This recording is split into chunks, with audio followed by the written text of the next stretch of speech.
नमस्कार बच्चों, आज हम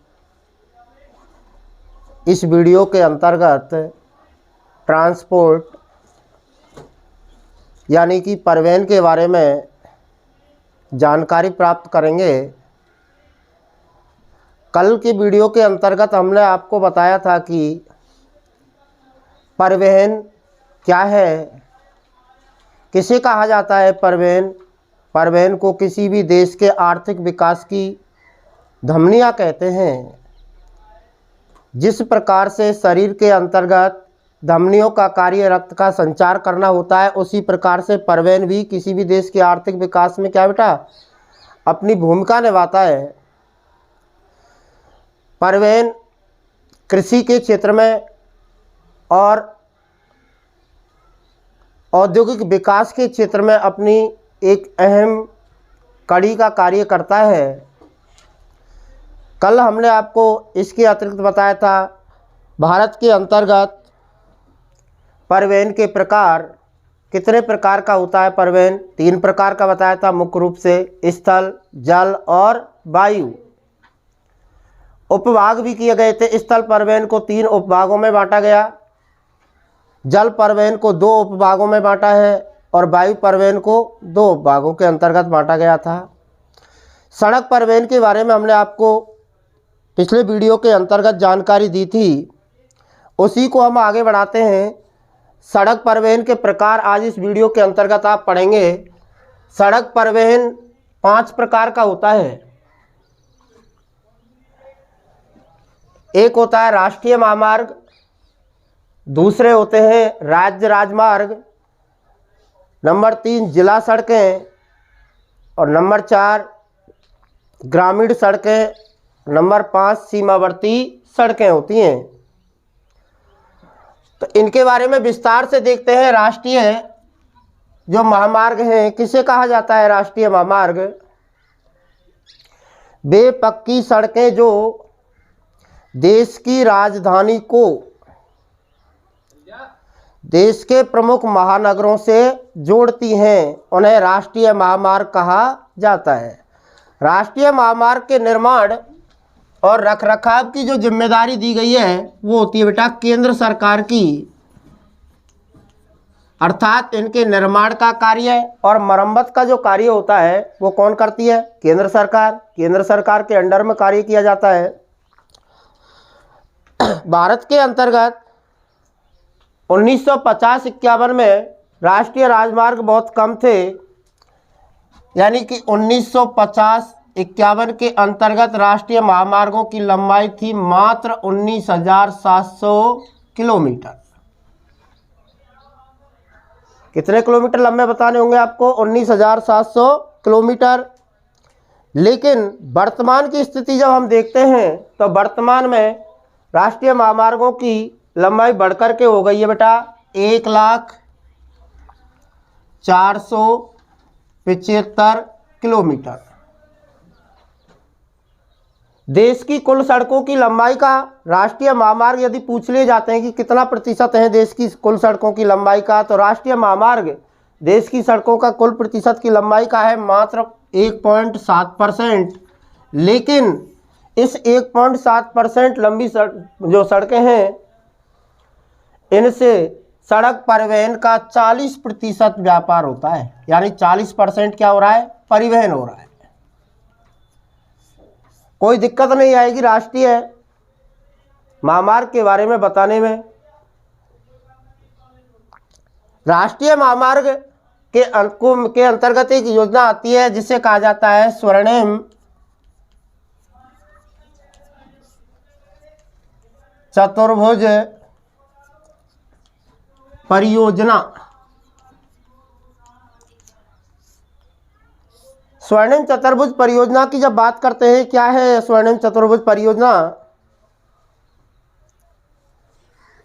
भारत के पूर्व प्रधानमंत्री या यूँ कहें कि भारत के स्वर्गीय प्रधानमंत्री हैं अटल बिहारी वाजपेयी। कौन से बताने होंगे? अटल बिहारी वाजपेयी ने स्वर्णिम चतुर्भुज परियोजना को प्रारंभ किया था। देश के 4 प्रमुख महानगर दिल्ली, मुंबई, चेन्नई और कोलकाता। 4 महानगर हो गए, दिल्ली, मुंबई, चेन्नई और कोलकाता को जोड़ने के लिए 4 से 6 लेन एक महत्वाकांक्षी परियोजना प्रारंभ की थी, जिसे स्वर्णिम चतुर्भुज परियोजना के नाम से जाना जाता है। तो ये स्वर्णिम चतुर्भुज परियोजना होगी आपकी, जिसे स्वर्णिम चतुर्भुज परियोजना किसे कहते हैं, जैसे कहा जाए किसने प्रारंभ किया।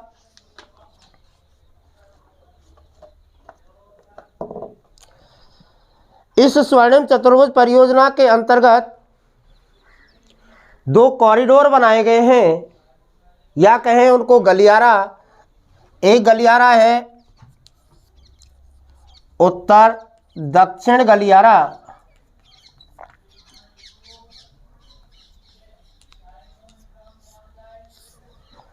उत्तर दक्षिण गलियारा भारत के उत्तर में एक केंद्र शासित प्रदेश जिसको कहा जाता है जम्मू कश्मीर। जम्मू कश्मीर की राजधानी श्रीनगर से प्रारंभ होता है, उत्तर से दक्षिण की ओर बढ़ता है ये सड़क मार्ग, मध्य भारत से गुजरता हुआ भारत के दक्षिण में एक राज्य है जिसका नाम है तमिलनाडु, और तमिलनाडु के कन्याकुमारी के तट तक यह मार्ग जाता है। जोड़ने का कार्य किस किस को कर रहा है? श्रीनगर को दक्षिण में जोड़ता है कन्याकुमारी से,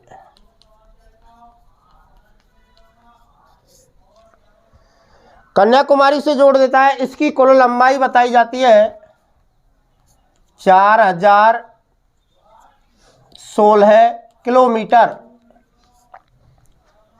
उत्तर दक्षिण गलियारे की लंबाई हो गई 4016 किलोमीटर। पूर्व पश्चिम गलियारा है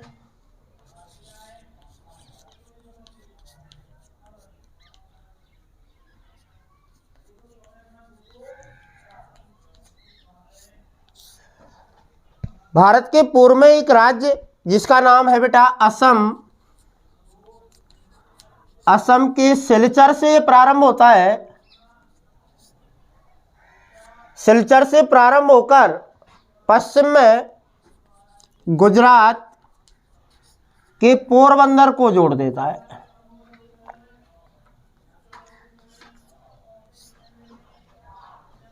पूर्व में असम के सिलचर से प्रारंभ होकर पश्चिम में गुजरात के पोरबंदर से जोड़ने का काम ये करता है पूर्व पश्चिम गलियारा, इसे कहा जाता है। एक महत्वपूर्ण गलियारा, और इसकी कुल लंबाई है 3640 किलोमीटर।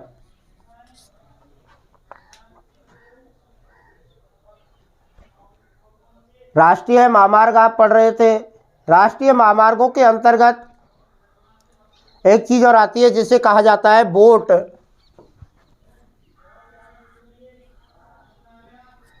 बोट क्या होता है, किसे कहा जाता है बोट? तो बेटा बोट का अर्थ होता है बनाओ, चलाओ और हस्तांतरित करो। बनाओ, चलाओ और हस्तांतरित करो। सड़क मार्गों पर अत्यधिक दबाव, समझ लें ढंग से, सड़क मार्गों पर अत्यधिक दबाव तथा सड़क महामार्गों के निर्माण हेतु अपर्याप्त बजट आवंटन के कारण, यानी अत्यधिक तो दबाव हुआ इन पर, सरकार के पास इनके निर्माण के लिए पर्याप्त बजट नहीं है, इसलिए इनको निजी क्षेत्र को सौंप दिया, जिसे बनाओ, चलाओ और हस्तांतरित करो अर्थात बोट कहा जाता है। आपने देखा होगा जो भी सड़क महामार्ग बनते हैं उन पर टोल टैक्स बना दिए जाते हैं, होते हैं टोल टैक्स। वो तब तक वसूल करते रहते हैं बेटा टोल किसी भी हाईवे पर जब तक कि उसकी लागत वसूल नहीं हो जाती, और लागत वसूल होने के बाद इसे किसको सौंप कर दिया जाता है? केंद्र सरकार को। सौंप दिया जाता है। इसी का नाम क्या रखा गया है? बोट। एक्सप्रेस राजमार्ग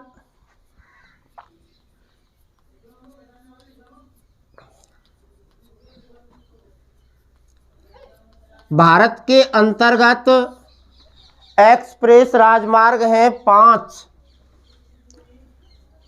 आपको प्रश्न दे दिया जाए कि कोई दो एक्सप्रेस राजमार्गों के नाम बताइए, या 5 एक्सप्रेस राजमार्गों के नाम बताइए, या भारत में कितने एक्सप्रेस राजमार्ग हैं, तो कुल कितने बताने होंगे आपको? 5।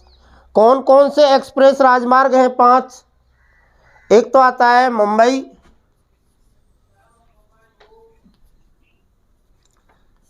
सांता क्रूज,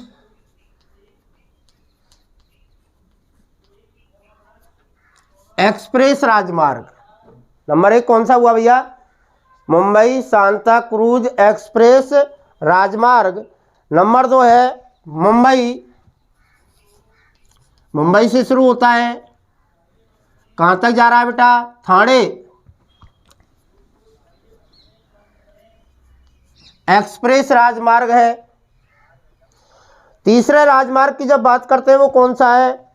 कोलकाता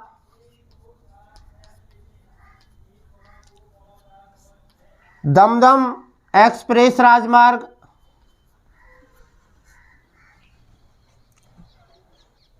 दमदम के अंतर्गत आपने पढ़ा होगा, आगे पढ़ेंगे इसी लेसन के अंतर्गत, एक हवाई अड्डा है कोलकाता पश्चिम बंगाल के अंतर्गत, दमदम हवाई अड्डा, जिसे नेताजी सुभाष चंद्र बोस हवाई अड्डे के नाम से भी जाना जाता है। तो ये एक्सप्रेस मार्ग, सड़क मार्ग है कोलकाता दमदम। कहाँ पड़ता है दमदम? पश्चिम बंगाल में। 3 हो गए। नंबर 4 आता है पारादीप।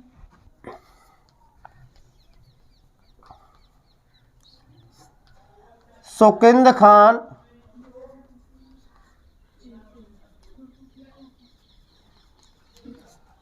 एक्सप्रेस राजमार्ग। और छठा है दुर्गापुर कोलकाता राजमार्ग। 5वां दुर्गापुर कोलकाता एक्सप्रेस राजमार्ग। दुर्गापुर पश्चिम बंगाल, कोलकाता भी कहाँ पड़ता है बेटा? पश्चिम बंगाल में। तो आपके 5 एक्सप्रेस राजमार्ग हो गए। Number 1 Mumbai Santa Cruz, number 2 Mumbai Thane, number 3 Kolkata Dum Dum, number 4 Paradip Sukinda खान, और नंबर 5 है दुर्गापुर कोलकाता। इसके बाद सड़कों के प्रकार में नंबर 2 प्रकार आता है बेटा राज्य राजमार्ग।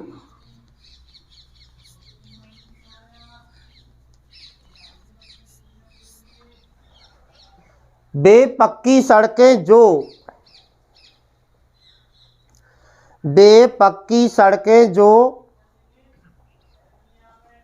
राज्य की राजधानी से प्रमुख नगरों और जिला मुख्यालयों को जोड़ती हैं, उन्हें राज्य राजमार्ग कहा जाता है।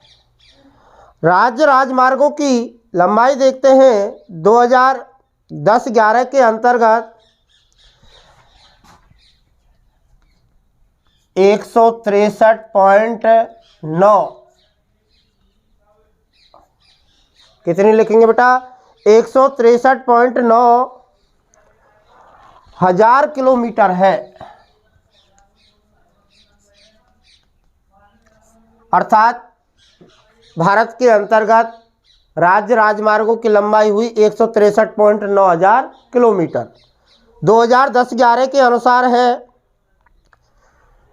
यदि भारत की कुल सड़कों की लंबाई की दृष्टि से देखा जाए कितना परसेंट है, जैसे हमने अभी देखा था राष्ट्रीय राजमार्ग 1.7% से कुल सड़कों की लंबाई का भारत में, इसी प्रकार से राज्य राजमार्ग भारत की कुल सड़कों की लंबाई का है मात्र 4%।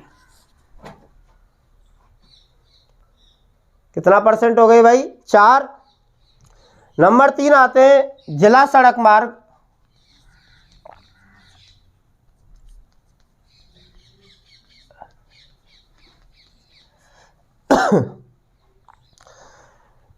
किसे कहा जाएगा जल सड़क मार्ग? वे पक्की सड़कें जो जिला मुख्यालयों से,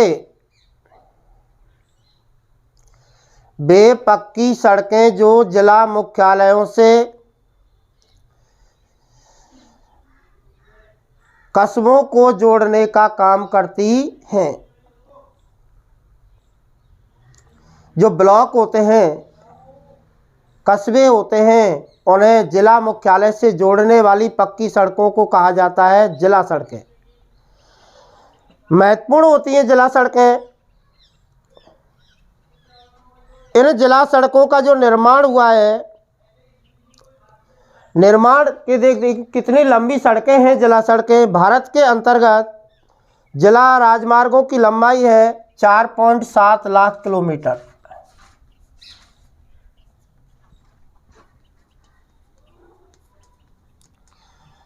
4.7 लाख किलोमीटर लंबी जिला सड़कें हैं भारत के अंतर्गत। यदि कुल सड़कों की लंबाई का प्रतिशत निकालते हैं, देश की कुल सड़कों की लंबाई का प्रतिशत जब निकालते हैं तो ये है बेटा, देश की कुल सड़कों का लंबाई का 14% जिला मार्ग हो गए। इसके बाद आती है बेटा आपकी ग्रामीण सड़कें।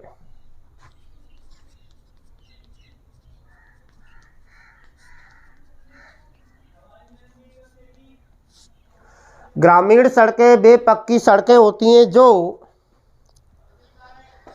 शहरों, कस्बों यानी ग्रामीण क्षेत्रों को शहर और निकटवर्ती कस्बों से जोड़ने का काम करती हैं।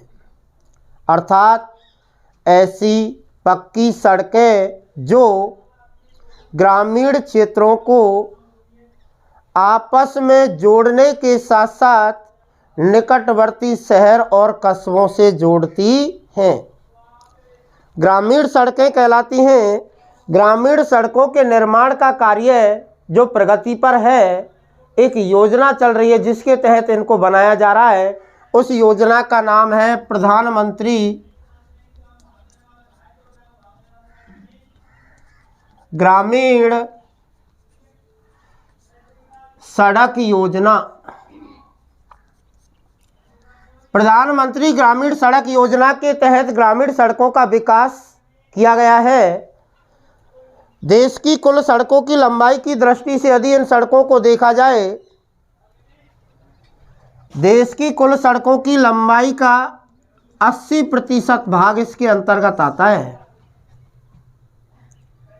कितना परसेंट बताएंगे आप? 80%।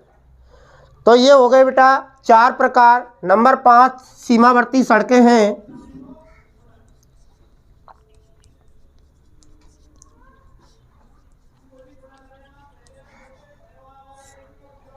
सीमावर्ती सड़कों के बारे में हम जानकारी प्राप्त करते हैं। किसे कहा जाता है सीमावर्ती सड़कें? इनका महत्व क्या है? वे पक्की सड़कें जो अंतर्राष्ट्रीय सीमाओं के सहारे बनाई गई हैं। क्या लिखेंगे आप परिभाषा में? वे पक्की सड़कें जो अंतर्राष्ट्रीय सीमाओं के सहारे बनाई गई हैं, उन्हें सीमावर्ती सड़कें कहा जाता है। हमारे देश की जो सीमाएं लगी हुई हैं दूसरे देशों से, उन सीमाओं को क्या नाम दिया जाता है? अंतर्राष्ट्रीय सीमा। और अंतर्राष्ट्रीय सीमाओं पर पक्की सड़कें विकसित की गई हैं, उनका नाम क्या हो गया? सीमावर्ती सड़कें। तो सीमावर्ती सड़कें जो बनाई गई हैं, एक विभाग बनाया गया है बेटा इसके लिए, जिसका नाम है सीमा सड़क संगठन।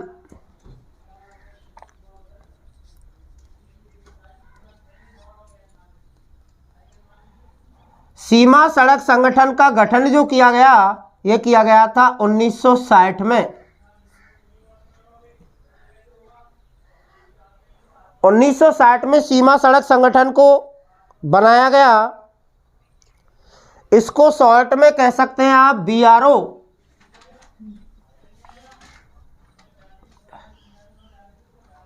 बीआरओ की फुल फॉर्म यदि पूछी जाती है आपसे तो क्या लिखेंगे भैया? बीआरओ, बी से बन जाता है बॉर्डर, क्या बनेगा?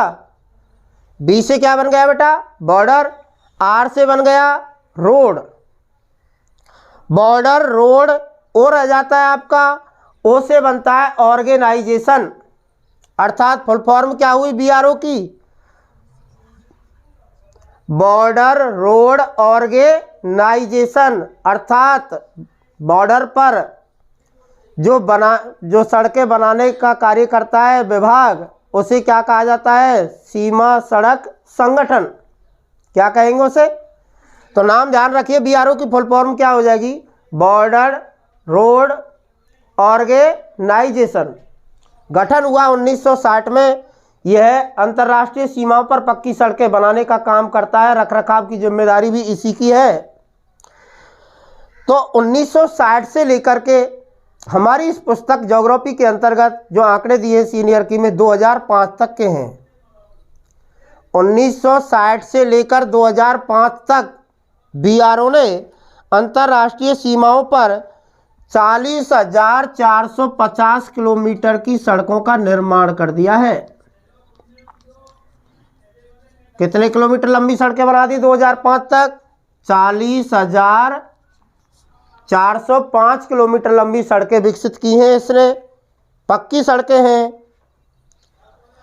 एक महत्वपूर्ण सड़क का निर्माण बीआरओ ने किया है अंतर्राष्ट्रीय सीमा पर, लद्दाख से लेह तक।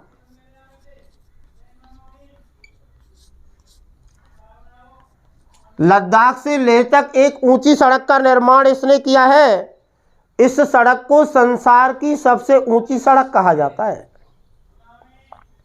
क्वेश्चन दे दिया जाए आपको कि संसार की सबसे ऊंची सड़क कौन सी है, नाम क्या लिखना होगा आपको? लद्दाख से लेकर लेह, यानी लद्दाख से लेह तक बनाई गई सड़क है सीमा सड़क संगठन विभाग के द्वारा।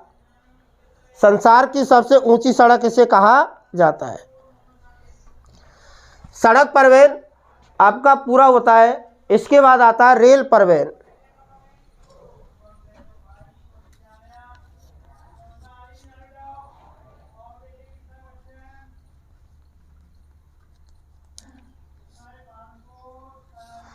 स्थल परिवहन की एक विधा है रेल परिवहन। सड़क परिवहन की तुलना में सस्ता होता है। लंबी दूरी के लिए परिवहन का एक उपयुक्त साधन माना जाता है। रेल परिवहन का जो विकास भारत के अंतर्गत किया गया वो किया था अंग्रेजों ने। अंग्रेजों ने क्यों किया? इसके पीछे उनका एक स्वार्थ था, उनका एक उद्देश्य था कि भारत से वो कच्चे माल को पत्तनों तक पहुंचा करके ब्रिटिश भेजना चाहते थे। सड़क परिवहन में लागत अधिक आ रही थी, महंगा पड़ रहा था। रेल परिवहन का विकास उन्होंने किया ताकि कच्चे माल को विदेशों में भेजा जा सके भारत से, और तैयार माल को भारत में भारतीय बाजारों में विक्रय किया जा सके। रेल परिवहन ब्रिटिश शासन काल में तेजी से विकसित हुआ था। तो भारत के अंतर्गत देश का सबसे बड़ा राष्ट्रीयकृत उपक्रम यदि पूछता है आपसे कि भारत का सबसे बड़ा राष्ट्रीयकृत उपक्रम कौन सा है, तो आप क्या जवाब देंगे? कि रेल परिवहन भारत का सबसे बड़ा राष्ट्रीयकृत उपक्रम है। महत्वपूर्ण माना जाता है भारतीय अर्थव्यवस्था में, चाहे वो कृषि का क्षेत्र हो, चाहे वो औद्योगिक क्षेत्र हो, कोई सा भी क्षेत्र हो, चाहे वो व्यापार सेवा का क्षेत्र हो, रेल परिवहन ने इसमें अपनी महत्वपूर्ण भूमिका निभाई है। रेल परिवहन राष्ट्रीय सुरक्षा के लिए भी महत्वपूर्ण माना जाता है। राष्ट्रीय सुरक्षा के साथ साथ शांति व्यवस्था बनाए रखने में भी इसकी भूमिका मानी गई है। भौगोलिक एकता में भी अपनी ये महत्वपूर्ण भूमिका निभाता है। सांस्कृतिक एकता भी रेल परिवहन के द्वारा स्थापित की जाती है। तो रेल परिवहन का विकास कैसे हुआ? प्रथम जो विश्व युद्ध हुआ था 1914 में प्रारंभ हुआ है, 1919 तक चला है। प्रथम विश्व युद्ध के बाद भारत में रेल परिवहन का विकास हुआ।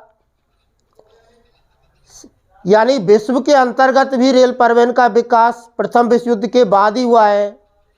सबसे पहले रेल परिवहन का जो विकास हुआ विश्व में, उस देश का नाम है बेटा इंग्लैंड। इंग्लैंड में सबसे पहली जो रेल चलाई गई थी वो चलाई गई थी 1925 में।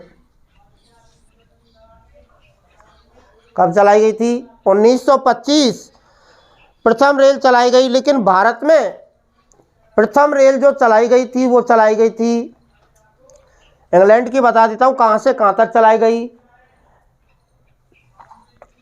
स्टॉकटन से डार्लिंगटन के बीच प्रथम रेल चलाई गई थी। भारत में प्रारंभ की गई 16 अप्रैल 1953। कब प्रारंभ की गई है बेटा? 16 अप्रैल 1953 में। कहाँ से कहाँ तक? महाराष्ट्र जो आपका राज्य है उसके 2 शहरों के बीच चलाया गया, मुंबई से थाने के मध्य। किसके मध्य लिखना होगा आपको? मुंबई से थाने के मध्य 16 अप्रैल 1953 में प्रथम रेलगाड़ी चलाई गई थी भारत के अंतर्गत। लेकिन रेल परिवहन का विकास कैसे किया और किसने किया है? एक क्रांति हुई थी बेटा 1857 की क्रांति। कहाँ हुई? 1857। स्वतंत्रता संग्राम हुआ है कि नहीं हुआ है? हुआ है ना। तो 1857 के बाद अंग्रेजों ने भारत में अपनी प्रशासनिक पकड़ को मजबूत करने के लिए, अंग्रेजों को पता चल चुका था कि भारत में यदि शासन करना है तो कुछ सुधार करना होगा, अपनी मनमानी नहीं चल सकती लंबे समय तक। भारतीय जनता के हितों का ध्यान रखते हुए शासन करना पड़ेगा, प्रशासन पर अपनी पकड़ मजबूत करनी पड़ेगी। इसी बात को ध्यान में रख कर के उन्होंने 1857 की क्रांति के बाद भारत में अपनी पकड़ को मजबूत करने के लिए रेल परिवहन का विकास किया। तो रेल परिवहन की बात करते हैं। भारत का रेल परिवहन कैसा है? भारत एशिया महाद्वीप का एक देश है। कौन से महाद्वीप में आता है भैया? एशिया में। एशिया महाद्वीप का देश। और एशिया महाद्वीप के अंतर्गत रेल परिवहन का जब हम अध्ययन करते हैं तो भारत का एक महत्वपूर्ण स्थान आता है। एशिया का सबसे बड़ा रेल परिवहन तंत्र विकसित हुआ है भारत के अंतर्गत, यानी रेल परिवहन की दृष्टि से भारत पहला स्थान रखता है एशिया में, रेलवे लाइनों की लंबाई की दृष्टि से। और दूसरा देश है चीन। कौन सा देश लिखेंगे आप? चीन को लिखना होगा। दोनों देश महत्वपूर्ण होते हैं। तो भारतीय रेलवे के पास 2015 में जो रेल इंजन बताए गए हैं, कितने रेल इंजन थे? 2015 में रेल इंजन थे 10,822। कितने रेल इंजन है? रेलवे के पास 10,822 रेलवे इंजन बताए जाते हैं। भाप के इंजनों की बात की जाए, भाप के इंजन है 43 भारत के पास। कितने हुए? 43 हैं। डीजल इंजनों की बात की जाए 57 से 14 हैं। डीजल इंजन कितने बताने पड़ेंगे? 57 से 14। और विद्युत इंजन है बेटा 5065। किससे चलते हैं? बिजली से चलने वाली ट्रेनें हो गई। इतना तीव्र विकास भारत के अंतर्गत किया गया है। रेलवे स्टेशन यदि पूछे जाएं तो रेलवे स्टेशन हुए बेटा 7112। कितने हो गए railway station? 7112 railway station Bharat के अंतर्गत हैं। अब रेलवे की प्रशासनिक व्यवस्था को देखा जाए भारत में किस प्रकार से है, कैसे उसका संचालन किया जा रहा है, तो ये ध्यान रखिए, जब संचालन की बात करते हैं या प्रशासनिक व्यवस्था की बात करते हैं रेलवे की, तो रेलवे का संचालन जो भारत के अंतर्गत कर रहा है वो कौन सी सरकार करती है? केंद्र सरकार। यानी रेलवे केंद्र सरकार के नियंत्रण में आता है। उसकी देखरेख में कार्य करता है। 1949 के अंतर्गत भारत में रेलवे के मंडल बनाए गए थे। विभाग जिनको कह सकते हैं या मंडल उनको कह सकते हैं। तो 9 राजकीय विभाग थे और 28 क्या थी बेटा? देसी रियासतें। रेलवे का जो राष्ट्रीयकरण किया गया भारत के अंतर्गत, राष्ट्रीयकरण कब हुआ? ध्यान रखिए, राष्ट्रीयकरण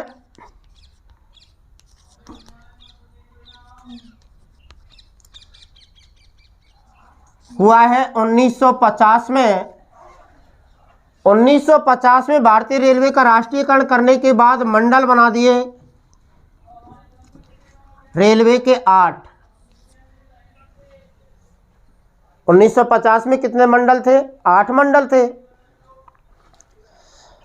आगे देखते हैं, रेलवे ने लगातार प्रगति की है भारत में, निरंतर इसका विकास हुआ है। वर्तमान में रेलवे मंडलों की बात करते हैं तो रेलवे मंडल बना दिए कुल कितने बेटा? 17। कितने? 17 रेलवे मंडल हैं वर्तमान के अंतर्गत। नया रेलवे मंडल जो बनाया गया है वो कब बना? 2010 में, यानी कि सितंबर